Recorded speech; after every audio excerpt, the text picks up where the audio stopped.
ఇప్పటివరకు అంటే దాన్ని బట్టి చూస్తే కాపుల కోసం కాదు, ఇది మా పదవుల కోసం అన్నది అర్థమవుతుంది. రాజప్ప గారు హోమ్ మినిస్టర్గా మీరు పనిచేశారు.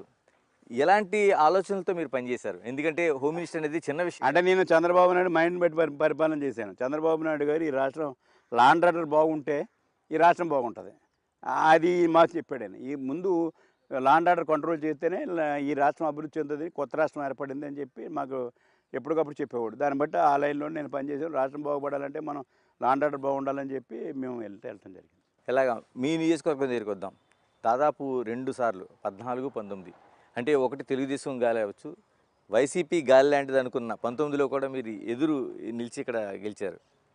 ఇంకా లోకలా నాన్ లోకలా మీరు? అలా కాదు, నేను ఇప్పుడు ఎవడో ఇన్ఛార్జి నెగ్గడం కోసం నేను లోకల్ నాన్ లోకల్ అని చెప్తున్నా తప్పించి, నేను 10 సంవత్సరాలు అయింది ఇల్లు కొట్టుకున్నాను.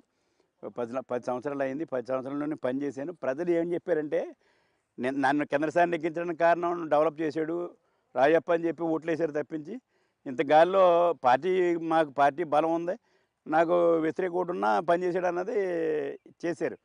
ఇప్పుడేంటి, పార్టీ గాలి ఉంది, నేను డెవలప్మెంట్ చేసిన మళ్ళీ ఇంకోసారి మనం రాజప్పని తెచ్చుకుంటే ఈ నియోజకవర్గం బాగుపడుతుంది. 5 సంవత్సరాలు జగన్ వల్ల పరిపాలన లేదు, నేను చేద్దారనుకున్నాను, చేయనివ్వలేదు నన్ను. అందుచేత ఇంకొక అవకాశం నాకు ఇవ్వండి నేను చెప్తున్నాను. ఒక అవకాశం వస్తే మళ్ళీ ఏదైతే 5 సంవత్సరాల్లో పనిచేసానో అలాగే పనిచేస్తాను అని చెప్పి నేను చెప్తున్నాను. ప్రజలు నమ్మారు. తను వస్తే బాగుంటుంది. అంటే లా అండ్ ఆర్డర్ కానీ, మంచితనం కానీ, ఇవాళ ఎక్కడా కూడా కాంట్రవర్సీలు కానీ, భూగజ్జాలు కానీ ఇవన్నీ లేకుండా నేను ఉంటుంది అన్నది నమ్మకం ప్రజల్లో. అంటే హ్యాట్రిక్ గ్యారంటీ? తప్పకుండానే, మామూలు కాదు, మంచి మెజార్టీతో నెగ్గుతాను నేను. ఎలాగా? మరో విషయం, చాలా వరకు మీరు నిర్మాణాలు చేస్తే శిలాఫలకాలు మారిపోయినాయంట మీ పేర్లు. అంటే ఇప్పుడు అవి కాదు, మన టైంలో మనం ఓపెన్ చేసుకున్నాం, మనం సగం కట్టి ఆగిపోయినవి ఉంటే వాళ్ళు ఫినిష్ కూడా చేయలేదు. ఓన్లీ ఈ సెక్రటరియట్ గ్రామాల్లో కడుతున్నారు, అవి తప్పించి ఎక్కడ వర్క్ జరగలేదు, అయ్యే ఓపెన్ చేసుకుంటున్నారు. ఇలా 10 ఏళ్ల పాటు పనిచేశారు. ఈ పెద్దాపురానికి నేను ఇది చేశాననేవి చాలా చెప్తున్నారు. ముఖ్యమైన ఏముంటాయి మీ? అంటే నేను ఇప్పుడు డివిజన్ ఏర్పడి 50 సంవత్సరాలు అయింది. నేను అలా చూస్తే డివిజన్ ఆఫీసులో ఒకటి కూడా లేవు. మొత్తం టోటల్ డివిజన్ ఆఫీసులు అంటే నేను వచ్చాక నేను అన్నీ ఒకటి కాదు, అన్ని ఆఫీసులు నేనే కట్టాను. సామలకోట, పెద్దాపురం 2 పట్టణాలు అయ్యి, 2 పట్టణాలు కలుపుతూ డబుల్ రోడ్లు, సెంట్రల్ లైటింగ్ వేసాను. గ్రామీణ ప్రాంతాల్లో రోడ్డు సౌకర్యం లేకపోతే ఒక గ్రామాన్ని కలుపుకుంటూ 10 కోట్లు 20 కోట్లు పట్టుకొచ్చి 5 గ్రామాలు కలుపుతూ రోడ్లు తీసుకెళ్ళాను. కొన్ని గ్రామాల్లో మంచినీటి సౌకర్యం లేకపోతే మంచినీటి సౌకర్యం కల్పించాను. పంచాయతీ భవనం కట్టాను, అంగన్వాడీ బిల్డింగ్లు కట్టాను. గ్రామీణ ప్రాంతాల్లో చంద్రబాబు నాయుడు గారు ఎనర్జీ ద్వారా ఉపయోగించినటువంటి సిమెంట్ రోడ్లు మొత్తం ఎస్సీ పేటలకి, బీసీ వార్డులకి అన్నింటికి కూడా కంప్లీట్ కనెక్షన్ ఇప్పి రోడ్లు కనెక్షన్ చేశాను. ఇవాళ ఎక్కడికి వెళ్ళినా సిమెంట్ రోడ్డుతో ఏ గ్రామానికి వెళ్ళొచ్చు. లోన కూడా ఈ పైగా కనెక్షన్, లోన గ్రామాల్లో రోడ్లు బ్రహ్మాండంగా జరిగినాయి. ఒక ఆలోచనతో ఇదే ఒక బస్ స్టాండ్ కట్టాను. బస్ స్టాండ్ ఉంది ఇదివరకు, ఆ బస్ స్టాండ్ ఉపయోగం లేదు, బస్సులు వెళ్ళి కాదు, మనుషులు ఎక్కువ. మార్కెట్ బయట ఉండేది, బస్ స్టాండ్ లోన్ ఉండేది. మార్కెట్ని బయటికి పంపాను, బస్ స్టాండ్ లోన్కి తీసుకొచ్చాను. ₹1 కోటి ఇచ్చి బస్ స్టాండ్ కట్టాను. ఈ మార్కెట్ తీసుకెళ్ళి బస్ స్టాండ్లో పెట్టాను. ఆ మార్కెట్కి అది ఉపయోగపడుతుంది, దీనికి ఉపయోగపడుతుంది. చిన్న కార్యక్రమం అది. అలాగా పాండవుల మెట్ట ఉంది, పురాతన నుంచి ఉంది, దానికి మెట్లు ఎక్కలేకపోతుంటే దానికి రోడ్ వేసాం, సెంట్రల్ లైటింగ్ పెట్టాను. ఇలా బ్రహ్మాండంగా ఎక్కుతున్నాను. అలాగే మంచి పార్క్ కట్టాలని చంద్రబాబు నాయుడు పేరు మీద 8 ఎకరాల్లో పార్క్ కట్టాను. అది సాటర్డే సండే 10,000 మంది వస్తే ఇవాళ తాళం వేసారు. ఇవాళ సెంట్రల్ లైటింగు, అలాగే సెంటర్ డివైడెడ్కి కార్యక్రమాలు చేస్తే అవన్నీ కూడా క్లోజ్ చేశారు. సెంట్రల్లో మొక్కలైతే మొక్కలు నీళ్ళకి చంపేశారు. ఇవన్నీ కూడా పోయినాయి. అన్నీ మళ్ళీ ఒక వాతావరణం తీసుకురాని ఒక 6 నెలల్లో నేను ఇవన్నీ పునరుద్ధరించి మంచి వాతావరణం పెద్దాపురం తీసుకొస్తాను. పెద్దాపురం మార్పు తీసుకొచ్చాను. ఎవడు బయట నుంచి వచ్చినాయంటే ఈ పెద్దాపురం ఏంటన్నా అనే స్థాయికి నా డెవలప్మెంట్ కనపడదు. అందుచేత నాకు కూడా అందరూ చెప్తున్నారు, ఇంకా ఎంకరేజ్మెంట్ తోటి నేను ఇంకా బాగా పనిచేయాలి. నాకు ఈ అవకాశం 10 సంవత్సరాలు ఇచ్చారు, ఇంకో 5 సంవత్సరాలు ఇస్తారు కనుక నేను ఇంకా బ్రహ్మాండంగా పనిచేయాలనే ఆలోచనతో నేను ఉన్నాను. పెద్దాపురం అసెంబ్లీ అంటేనే 2 మున్సిపాలిటీలు, అంటే సామర్లకోట కావచ్చు, పెద్దాపురం కావచ్చు. ఇలాంటి పరిస్థితుల్లోన ఇప్పటికీ వాటర్ సమస్య చాలా వరకు ఉంది. మీరు గతంలో కూడా హామీ ఇచ్చారు. అంటే గోదావరి ధవళేశ్వరం దగ్గర నుంచి ఇక్కడ పెద్దాపురానికి ఒక పైప్ లైన్ అన్నారు. అక్కడ సామర్లకోట సంబంధించి ఇంకా అంటే మాకు మెయిన్ ఇక్కడ చెరువు ఉంది, మంచి చెరువు ఉంది, ఆ వాటర్ ద్వారా వెళ్తుంది. నేను డైరెక్ట్గా ఆలోచన వచ్చి ధవళేశ్వరం తీసుకొద్దారని 100 కోట్ల ప్రాజెక్ట్ తయారు చేయించాను. సెంట్రల్ గవర్నమెంట్ అప్పుడు దాకా 80%, 20% ఉన్న సెంట్రల్ గవర్నమెంట్ 50% చేసింది. 20% అయితే నేను భరాయించిన సిద్ధంగా ఉన్నాను, 80% నేను భరాయించలేకపోయాను. ఇప్పుడు ఏదో స్పెషల్ గ్రాంట్ తీసుకొచ్చి కట్ చేయాలి కానీ అయితే సెంట్రల్ గవర్నమెంట్ ఎప్పుడు కూడా 80% సెంట్రల్ గవర్నమెంట్ ఇలాంటి కార్యక్రమానికి 80% భరాయించాలి. భరిస్తే 20% అన్ని సంవత్సరాలు భరాయిస్తే గవర్నమెంట్ భరాయిస్తారు.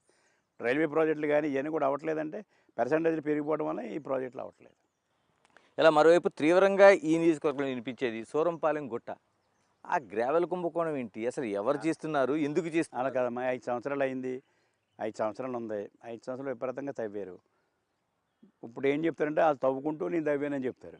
చాలా విచిత్రంగా ఉంది వాళ్ళు మాట్లాడే మాటలు.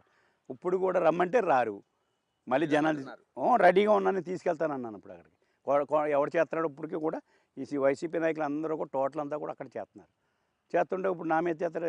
అసలు నేను ఒక వ్యాపారం కానీ ఒక పొలం వెళ్ళటం కానీ వ్యాపారం కానీ ఫుల్ టైం రాజకీయం 40 సంవత్సరాలుగా చేస్తున్నాను. ఎప్పుడు వ్యాపారం అంటే చేయలేదు, నేను ఛాలెంజ్ చేస్తున్నాను, ఎప్పుడు వ్యాపారం చేయలేదు.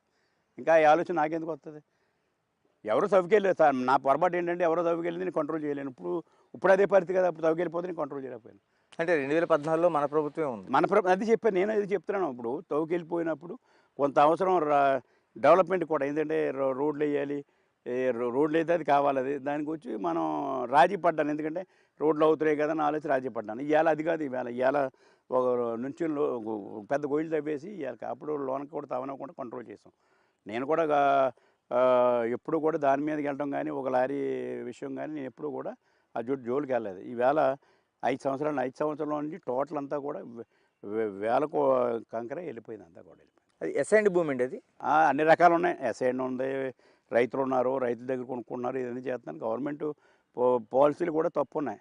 ఇప్పుడు ఈ ఎసెట్లన్నీ కూడా గవర్నమెంట్ పర్మిషన్ నేను అడిగితే వెళ్తే మైన్స్ పర్మిషన్ ఇచ్చిందండి. మనం ఏం చేస్తాం? మైన్ పర్మిషన్ ఇచ్చింది కనుక మీరు పోతే మిమ్మల్ని అరెస్ట్ చేస్తారని పోలీసులు అంటున్నారు. చాలా విచిత్రంగా ఉన్నాయి అని దాని మీద ఇబ్బంది వచ్చింది. రాజప్ప గారు, రాజకీయాల్లో విమర్శలు ప్రతి విమర్శలు కామను. ఏంటి లైవ్ డిటెక్టర్లు ఏంటి, ఎవరికాడు పరీక్ష చేసుకోవడం ఏంటి, సాధ్యమైన రాజకీయం? అలా మా అన్నీ తెలుసు కనుకే అతను అమెరికా నుంచి వచ్చాడు, దిగాడు. ఇక్కడ ఫీల్డ్లో ఏం జరుగుతుందో తెలియదు. నేను ఛాలెంజ్ చేశాను, నువ్వు చైనాకి నేను వస్తాను, నువ్వు చేయరా అంటే ఎక్కడ తెస్తాడు, మాకు తెలియదు. నేను పోలీస్ డిపార్ట్మెంట్లో పనిచేయను, నిన్ను వస్తుంది ఎలా నాకు తెలియదా? అతను వాదించడానికి తప్పించి ఇవాళ ఇప్పుడు అడుగుతున్నాను, ఇవాళ మీరు వస్తే అక్కడ జరుగుతుంది, నేను రావక్కల మీరేం చూడండి కాబట్టి దానికి సమాధానం చెప్పడం నేను చేశానని చెప్తాడు. అంటే ఇతను అర్థమైంది ఏంటంటే నన్ను బ్యాడ్ చేయడం, ఏమి తప్పులు లేక అది ఒకటే పట్టుకుంటున్నారు, నాకేమీ లేవు, అది జరిగింది కనుక అది పట్టుకున్నారు తప్పించి నాకు తప్పులు ఎక్కడ చేసి పట్టుకుని ఇది తప్పు చేసి ఇది తప్పు చేసిన పని లేదు. వీళ్ళు ఏం చేశారంటే దాని మీద పడ్డారు. భూములన్నింటిని కూడా తక్కువ రేటు కొనుక్కి ఎక్కువ రేటుకి అమ్మి ఇళ్ళ సైట్లు ఇచ్చారు, పని చేయని సైట్లు ఇచ్చారు. ఇవన్నీ కూడా కరెక్ట్. ఇవాళ ఎమ్మెల్యేలు అందరూ బ్యాడ్ అయిపోవడానికి కారణం ఏంటి? నేను ఇవాళ ఎలా ఉండడానికి కారణం ఏంటి? నేను చేయలేదు కనుక, కరప్షన్ చేయలేదు కనుక ఇవాళ మళ్ళీ రెడీ. నేను ఇవాళ 20,000 మా చెట్టు దిగుతాను. నేను ఇవాళ వాళ్ళందరూ ఎందుకు మారిపోయారు? ఎవరు చెప్పాడు? జగన్మోహన్ రెడ్డి గారు చెప్పాడు అందరూ బ్యాడ్ అయిపోయావు, నేను తీర్చేద్దాను. జగన్మోహన్ రెడ్డి గారికి నిధులు పోకపోతే ఎమ్మెల్యే ఎలా పని చేస్తారు?